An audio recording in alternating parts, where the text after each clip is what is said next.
मेरा नाम चिन्ना डेविड है। घर एल्लूर जिला का पोमट लंका है।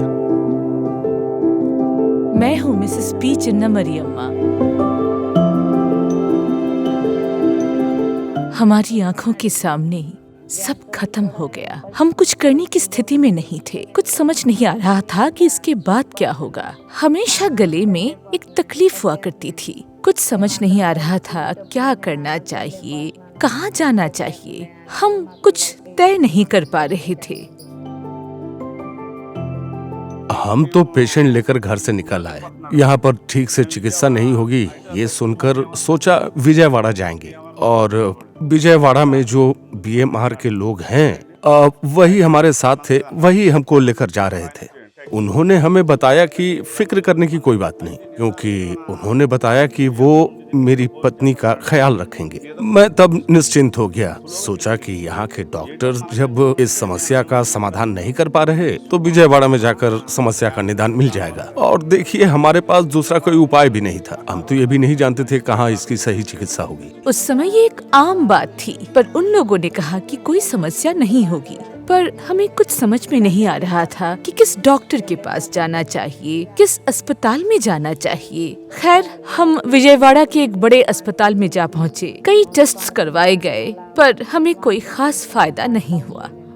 धीरे धीरे हमारी सारी उम्मीदें खत्म होने लगी थीं। ऐसा लग रहा था कि यहाँ इलाज करवा के कुछ खास फायदा नहीं होगा। सिर्फ पानी की तरह पैसे खर्च हो रहे थे, पर इलाज करवा कर कोई फायदा नहीं हो रहा था। धीरे धीरे तबीयत और भी खराब होती जा रही थी। उन्होंने बताया कि यहाँ अब इलाज का खर्चा बहुत ज्यादा है। हम क्या कर सकते थे, क्योंकि हमारे बच्चे विजयवाड़ा में थे। इसलिए हमने सोचा कि जब वो वहाँ पर है तो पैसों की तंगी नहीं होगी।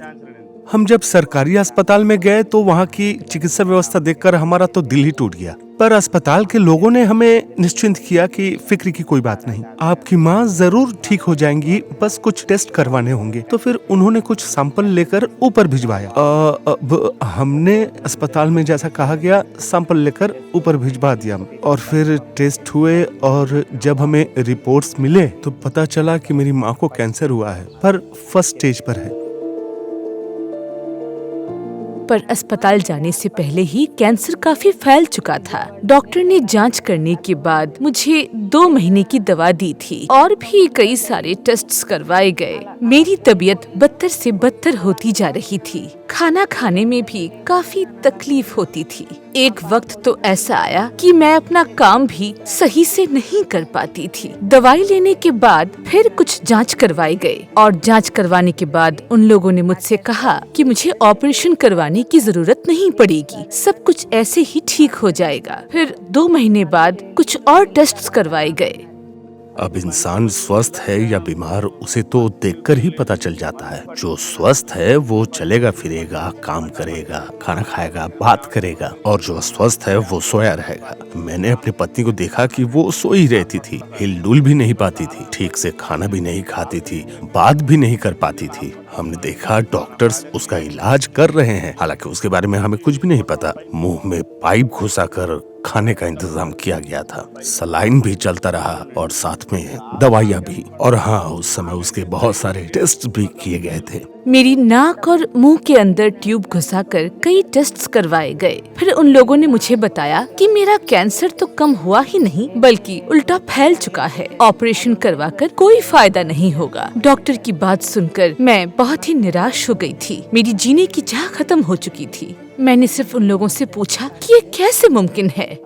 इतने सारे टेस्ट करवाने के बाद, इतनी दवाइयाँ लेने के बाद कैंसर कैसे फैल सकता है। डॉक्टर भी मेरे इस सवाल का कोई जवाब नहीं दे पाए। मेरा तो नसीब ही खराब था। उसके बावजूद मैंने ऑपरेशन करवाया और हमारी थोड़ी बहुत जमीन भी थी। मैंने वो जमीन बेचकर उन्हीं पैसों से अपना ऑपरेशन करवाया, पर मैं पूरी तरह ठीक नहीं हुई। मेरे इलाज के पीछे काफी पैसे बर्बाद हो चुके थे। मेरे परिवार की हालत भी खराब हो चुकी थी। पता नहीं था मैं जीऊंगी भी या नहीं। सब मुझे लेकर बहुत परेशान थे।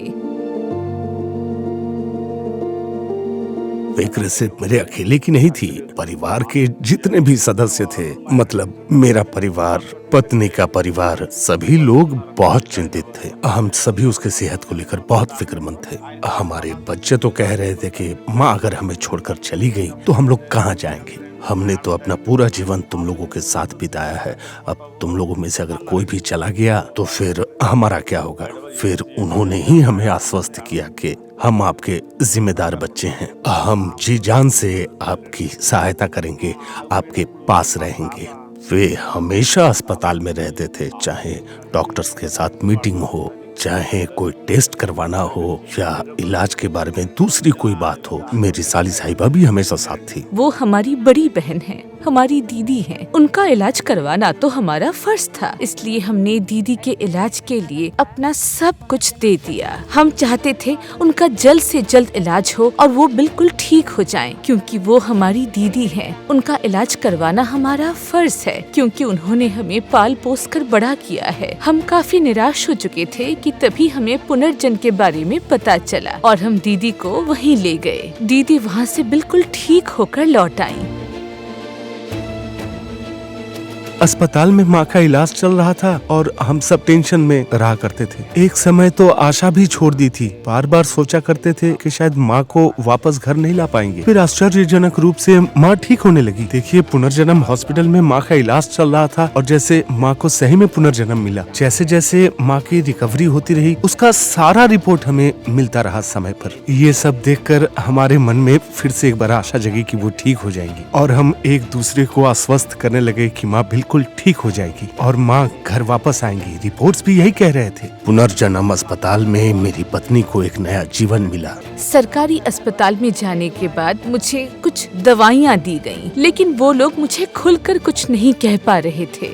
दरअसल उन्हें खुद पता नहीं था कि मैं कभी ठीक होंगी भी या नहीं। उन लोगों ने मुझे अंधेरे में रख दिया। ये सब मेरे भाग्य का ही दोष था। मैं 24 सालों से बीमार थी, लेकिन मेरी स्थिति में कोई सुधार नहीं आया।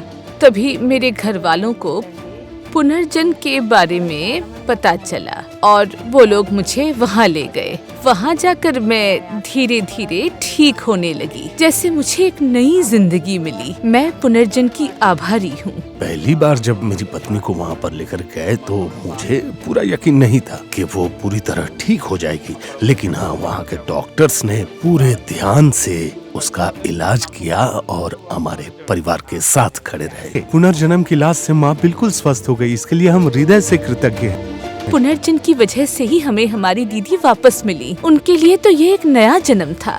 पुनर्जन्म में जब पहला टेस्ट हुआ तो कैंसर फर्स्ट स्टेज पर था, जिससे हमें नई उम्मीद जगी। मेरे जीने के कोई आसार नहीं थे। पुनर्जन्म की वजह से ही मुझे एक नई जिंदगी मिली।